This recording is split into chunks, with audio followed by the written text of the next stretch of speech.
Mysterious, yet loyal. Wise, but sometimes forgetful. Intimidating, but also a bit silly. This is the build that you asked for, so this is the build you're gonna get.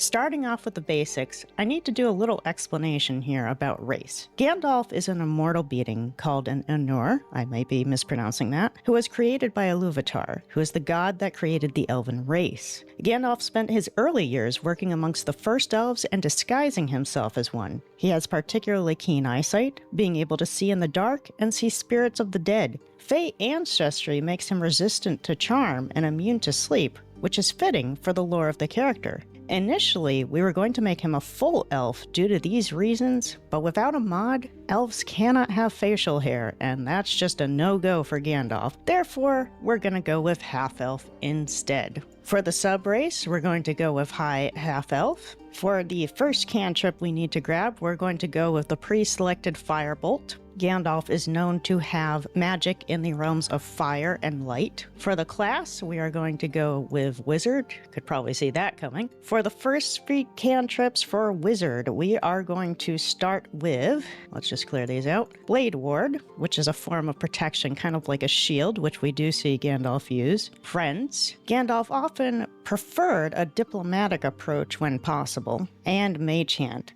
Now, there are other choices here that make more sense than Mage Hand, but they will be earned later on, and I don't want there to be too much redundancy. For the starting spells, let's just clear these out. Firstly, we'll start with Mage Armor. Feel like that's pretty self-explanatory. Shield, which is just another form of protection. Protection from good and evil, that's pretty self-explanatory as well. Featherfall is an homage to the eagles that Gandalf often calls upon in the series. Expeditious Retreat. Gandalf is surprisingly quick for a wizard that is over 2,000 years old. And then either Magic Missile for function or Thunder Wave for a more lore-friendly choice. We're going to go with Magic Missile. For the background, we're going to go for Sage, which gives you skill proficiency in Arcana and History, which is very appropriate for the build. For ability points, there's no great way to do this, unfortunately, in the beginning, because really Gandalf shouldn't have a score under 10, but we're working with the limitations here, so Strength is going to be the lowest at 8. Dexterity, we're going to bump up to 13, which, yes, I know this is uneven. We're going to fix that later on. Con is going to be 12. Intelligence is going to go up to 16. Wisdom is also going to go up to 16.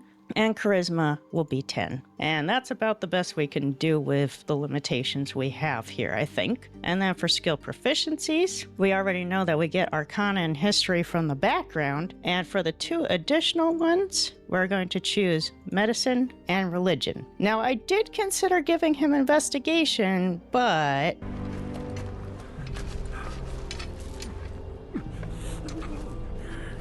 now that we're done with the basics, let's move on to appearance. Firstly, let's get the right body type, which is body type 2, identity male. Now, the voice, you don't really get something that sounds like an elderly man, but I felt like voice 5 was the closest, so that's the one I'm going to go with. For the head, we're going to go with head 1. Doesn't look really close right now, but wait till you see the hair come together. Then scroll down and change the skin color to blush tone 2. Give them a little more color there. And then scroll down further, and we're going to turn the maturity up all the way. Then we can skip body art and go on to eyes. Now, just like with Aragorn, we are basing the appearance and partially the build on the Gandalf from the movies. So we are going to go with Ian McKellen's eyes, which are Elf Silver 2. So kind of a blue with a little bit of gray in there. Then we're going to go down to makeup, and we're just going to make a slight adjustment here. These lips are very, very pink, a little too pink. So we're going to go into lip tint. We're going to select lip tint peach 2. And we're going to turn up the intensity to just about 30-ish% or so, just to take down the redness of the lips and make it look a little more natural. Now we're going to go down to hair, and the hair that works best for Gandalf the Grey, at least, is River Shaman. Now, when he ends up coming back as Gandalf the White, his hair is a lot more straight, so you can always change it later on at the mirror if you want to. The hair color is going to be gray 1. Then we're going to go to graying, choose gray white, and turn that up 100%. so that it's a nice mixture of white and gray. And then we're going to go to facial hair, and we got to give him that iconic beard. Now, the one that is closest unfortunately has some braids in it, but you can't really see them all that much with the coloration of the hair. So this is rambling obscenity. There are some other kind of bulky beard choices, but as you can see, they're just nowhere close to the size. This is the closest one we get, so that's what we're going with. And that will do it for appearance. We'll move on to the build now.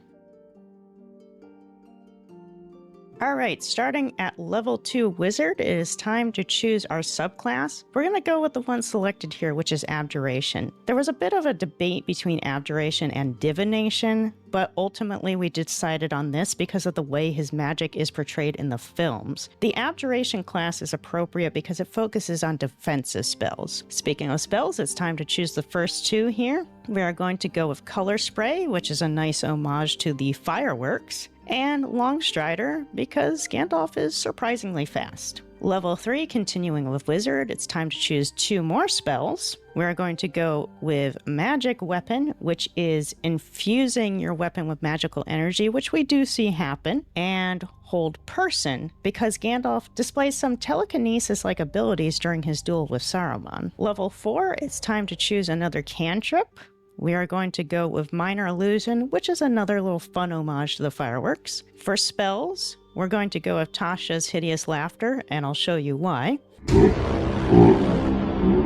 And then Misty Step, which is really a functional choice and an attempt to try to reduce redundant picks. It's also time to choose the first feat. And we're going to choose Weapon Master, and this is important because Gandalf has a unique fighting style for a wizard. He doesn't just fight with magic and his staff, he also fights with a longsword. So to gain proficiency in longswords, we need to take Weapon Master. This will also allow us to even out our dexterity score to 14. Now, it will give you proficiency in 4 weapons of your choice, so the other 3 are completely up to you. We're going to go with Heavy Crossbow and Hand Crossbow for the passive buffs, and also the short sword. Now at this point in the build, we're transitioning from Gandalf the Grey to Gandalf the White. After doing research on Gandalf's powers and abilities and looking through what the wizard class offered, as well as other spellcasting classes, we realized that he's much more in line with a light domain cleric than wizard. So although Gandalf within the world of Middle-earth functions and is recognized solely as a wizard, within the world of BG3, he would largely be considered a cleric. So at this time, we're going to multiclass into cleric. The first 3 cantrips, we're going to keep what's already selected here, which is resistance, guidance, and sacred flame, which is really all on point here. And for the subclass, again, we're going to go with light domain. This is the one that is very much in line with his powers and abilities. So light domain gives access to the light cantrip, which we actually see him use in the Mines of Moria,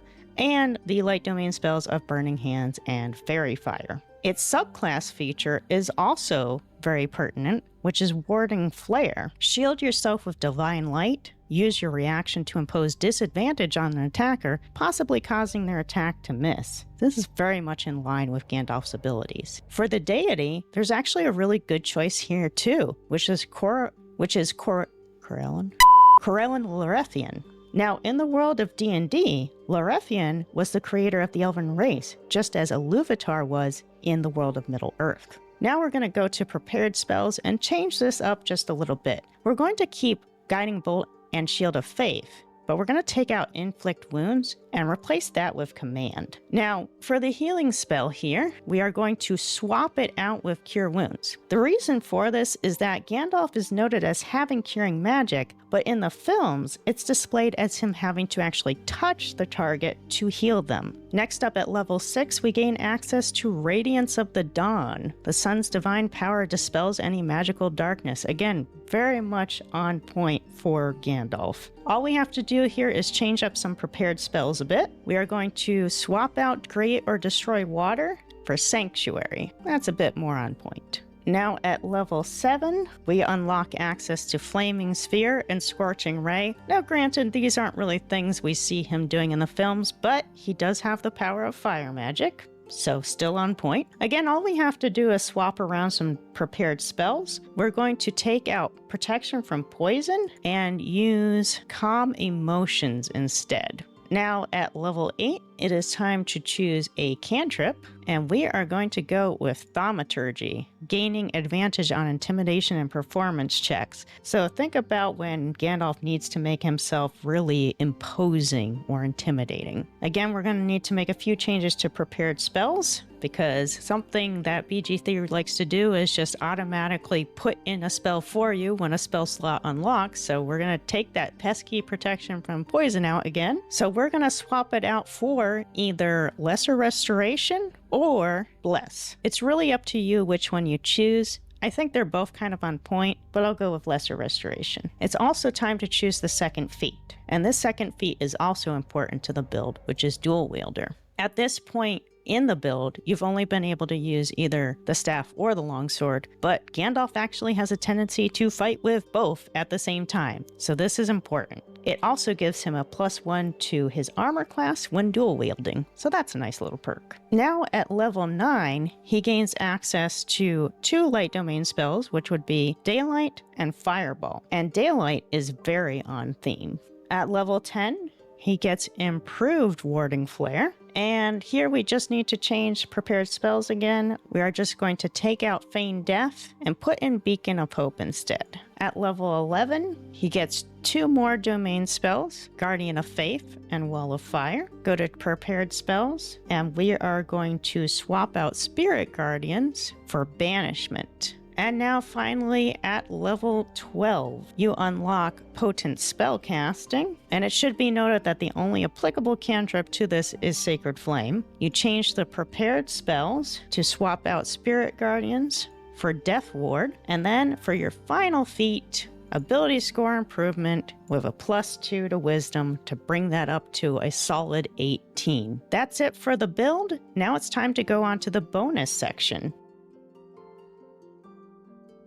There are a lot of great options in terms of equipment for outfitting your Gandalf. First up, we have the Hat of Fire Acuity. This is the closest lookalike to Gandalf's hat, while also being useful. Next is Lorethian's Raff, which is a longsword. It's sold by the Quartermaster in the Githyanki Crush, and it is one of only 2 longswords in the game that scale by dexterity rather than strength. It also happens to be named after Gandalf's deity in BG3, so that's appropriate. Now onto the staffs. Early on, I would recommend the Staff of Arcane Blessing, which is found in the basement of the Arcane Tower in the Underdark. It's generally a good staff to use early on. Later in the game, you'll want to switch to either the Staff of Spell Power or Markushkir, I think. Both of these are in Act 3, and which one you get first will depend on the order in which you complete the quests. They are both good options. I would recommend the Ring of Elemental Infusion to use as a stand-in for Gandalf's Ring of Power, Narya, also known as the Ring of Fire. The Parapt of Wound Closure is a really good item and lore-friendly due to Gandalf basically coming back from the dead in his transition from Gandalf the Grey to Gandalf the White. However, I do recommend later on switching to the Amulet of Greater Health, which can be obtained in the House of Hope in Act 3.